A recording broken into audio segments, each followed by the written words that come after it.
বিশেষ বিশেষ খবর। সুপ্রিম কোর্ট আরজিকর কাণ্ডের প্রতিবাদে আন্দোলনরত জুনিয়র ডাক্তারদের আগামীকাল বিকেল 5টার মধ্যে কাজে ফেরার নির্দেশ দিয়েছে। পরবর্তী শুনানি মঙ্গলবার 17 সেপ্টেম্বর। আরজিকর নিয়ে আন্দোলনরত জুনিয়র ডাক্তারদের সঙ্গে তিনি আলোচনায় বসতে প্রস্তুত বলে মুখ্যমন্ত্রী জানিয়েছেন। আন্দোলন ছেড়ে এবার উৎসবে ফেরার আবেদন জানিয়েছেন তিনি। আরজিকর কাণ্ডে কলকাতার পুলিশ কমিশনারের অপসারণ 13 সেপ্টেম্বরের মধ্যে না হলে 14 তারিখ থেকে লালবাজার ঘেরাও করে ধর্নায় বসবে সিপিআইএম। অন্যদিকে বিজেপি এই ইস্যুতে মুখ্যমন্ত্রীর পদত্যাগ দাবি করেছে। সুপ্রিম কোর্ট কয়লা পাচার কেলেঙ্কারি মামলায় ইডির সমনকে চ্যালেঞ্জ জানিয়ে তৃণমূল কংগ্রেস সাংসদ অভিষেক ব্যানার্জি ও তাঁর স্ত্রী রুজিরা ব্যানার্জির আবেদন খারিজ করে দিয়েছে। রাজ্যের দুর্গাপুজো কমিটিগুলিকে অনুদান দেবার কাজ শুরু হবে আগামীকাল। আসছি বিস্তারিত খবরে। সুপ্রিম কোর্ট আরজিকর কাণ্ডের প্রতিবাদে আন্দোলনরত জুনিয়র ডাক্তারদের আগামীকাল বিকেল 5টার মধ্যে কাজে ফেরার নির্দেশ দিয়েছে।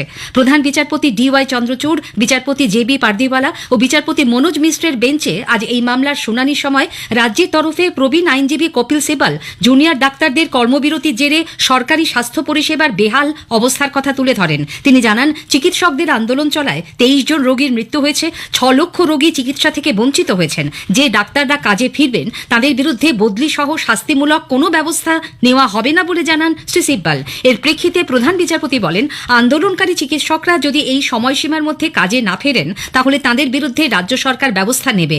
পাশাপাশি চিকিৎসকদের মনে আস্থা ফেরাতে পদক্ষেপ করতে হবে রাজ্য সরকারকে। তাদের সুরক্ষা ও নিরাপত্তা সুনিশ্চিত করবে পুলিশ ও প্রশাসন। আন্দোলনকারী জুনিয়র চিকিৎসকদের ক্রমাগত হুমকি দেওয়া হচ্ছে বলে তাদের তরফে আইনজীবী গীতা লুথরা উদ্বেগ প্রকাশ করলে প্রধান বিচারপতির বেঞ্চ এই নির্দেশ দেন। জেলা শাসক ও পুলিশ সুপারদেরও জেলা হাসপাতালগুলিতে চিকিৎসকদের সুরক্ষার বিষয়টি সুনিশ্চিত করতে বলা হয়েছে। প্রধান বিচারপতি বলেন, কর্তব্য পালনের মূল্যে প্রতিবাদ করা যায় না। শতপ্রণোদিত এই মামলায় আজ শুনানি শুরু হবার পরই এখনো পর্যন্ত তদন্তের অগ্রগতি নিয়ে সিবিআই এর পেশ করা স্টেটাস রিপোর্ট খুঁটিয়ে দেখেন 3 বিচারপতি। এদিনও জেনারেল ডায়েরি ও এফআইআর দাখিলের নির্দিষ্ট সময়, প্রমাণ সংগ্রহ সহ একাধিক বিষয়ে অসঙ্গতির প্রতি দৃষ্টি আকর্ষণ করেন সলিসিটর জেনারেল তুষার মেহতা এবং আইনজীবী ফিরোজ এডুলজি। সিসিটিভি ফুটেজের সমগ্র অংশ সিবিআই পেয়েছে কিনা তা জানতে চাওয়া হলে রাজ্যের তরফে ফুটেজ হস্তান্তরের কথা আদালতকে জানানো হয়। এর প্রেক্ষিতে সিবিআই এর তরফে সলিসিটর জেনারেল জানান, 27 মিনিটের মোট 4টি ক্লিপিং তদন্তকারী সংস্থাকে দেওয়া হয়েছে। চিকিৎসক ছাত্রীর দেহের সুরতহালের পর ময়না তদন্তের আগে যে চালানের প্রয়োজন হয়, বেঞ্চ সেটি দেখতে চাইলে কপিল সিবাল স্বীকার করেন নথিটি এই মুহূর্তে তাদের কাছে নেই। তিনি সেটি জোগাড় করে পেশ করবেন। যদিও কলকাতা হাইকোর্টে সেই নথি পেশ করা হয়েছিল বলে জানানো হয়।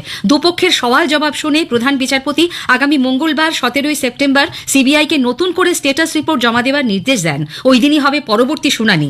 এদিকে সুপ্রিম কোর্টে আজ একই সঙ্গে আরজিকর হাসপাতালে মোতায়েন সিআইএসএফ এর সঙ্গে রাজ্যের অসহযোগিতার অভিযোগ সংক্রান্ত মামলার শুনানিও হয়। কেন্দ্রের তরফে আবারও বলা হয়, বাহিনীর থাকার যে বন্দোবস্ত করা হয়েছে তা আরজিকর থেকে অনেকটাই দূরে। রাজ্যের পক্ষ থেকে অবশ্য এই অভিযোগ খারিজ করা হয়। আরজিকর হাসপাতালে জুনিয়র ডাক্তাররা কাজে ফেরার ব্যাপারে জিবি মিটিং এর পরেই সিদ্ধান্ত নেবেন বলে জানিয়েছেন। দেখুন, আমাদের যে ডিমান্ডগুলো ছিল প্রপার সিকিউরিটি, কিন্তু প্রপার সিকিউরিটি বলতে সিআইএসএফ শুধু আরজি করে দেওয়া হলো। বাকি মেডিকেল কলেজগুলোতে সিকিউরিটি দরকার ছিল এবং এই সিকিউরিটি কতদিন থাকবে তার কোনো রিটার্ন ভার্সন আমরা পাইনি। আদালত তো জানে না হসপিটালের ব্যাপারটা। আদালতকে এসে তাহলে দেখতে হবে হসপিটাল বন্ধ আছে কিনা, প্রতিটা পেশেন্টের কাছে খোঁজ নিতে হবে। কোনো পেশেন্ট বলতে পারবে না আমাদের চিকিৎসা নেবেন। পেশেন্ট যে মারা যাবে না, এর আগের মাসেও তো পেশেন্ট মারা গেছে। আরজিকর নিয়ে আন্দোলনকারী জুনিয়র ডাক্তারদের সঙ্গে তিনি আলোচনায় বসতে প্রস্তুত বলে মুখ্যমন্ত্রী মমতা ব্যানার্জি জানিয়েছেন।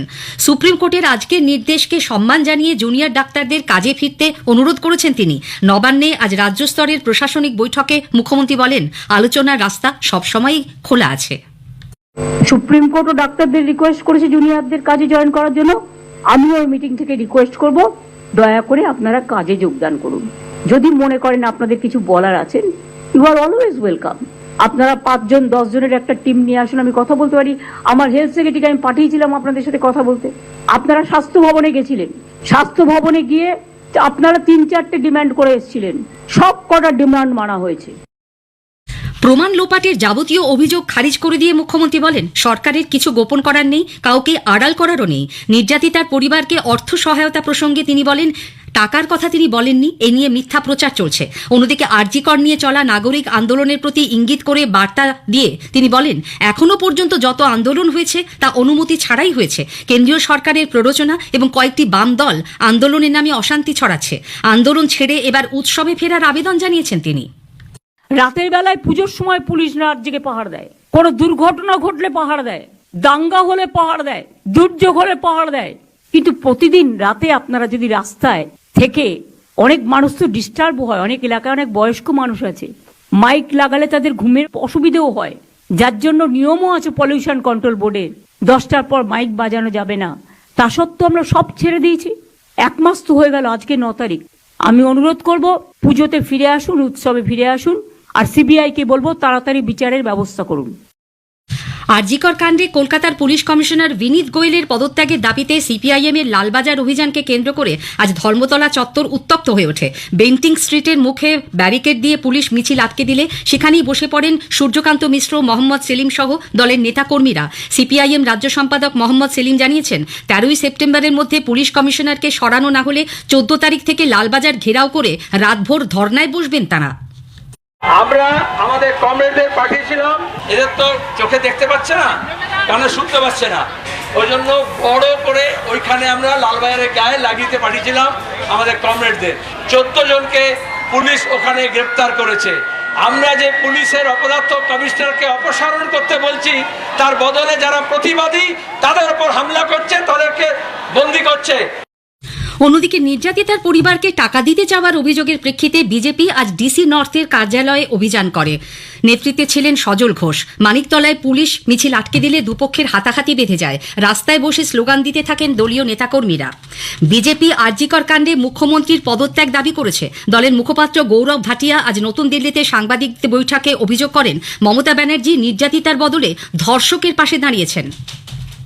जो भारत और पश्चिम बंगाल की जनता है वो रक्षक बन गई संविधान की, और भक्षक निर्ममता बनर्जी जो कि मुख्यमंत्री है पश्चिम बंगाल की, गृह मंत्री का विभाग है और स्वास्थ्य मंत्रालय है उनके पास, वो भक्षक बनी हुई है। उनको शर्म नहीं आ रही है। किस तरह से उन्होंने ये सही नहीं समझा कि वो पीड़िता के परिवार के साथ खड़ी हूं। দলের রাজ্য সাধারণ সম্পাদক জগন্নাথ চট্টোপাধ্যায়েরও অভিযোগ, আরজিকরের ঘটনায় সত্যকে আড়াল করার চেষ্টা হয়েছে। সুপ্রিম কোর্টে আজকের সওয়াল জবাবে এটা স্পষ্ট যে ঘটনাটিকে ধামাচাপা দেবার চেষ্টা করা হয়েছে। প্রবীণ কংগ্রেস নেতা অধীর রঞ্জন চৌধুরীও আরজিকর কাণ্ডে প্রথম থেকেই প্রকৃত সত্য ধামাচাপা দেবার চেষ্টা করা হয়েছিল বলে অভিযোগ করেছেন।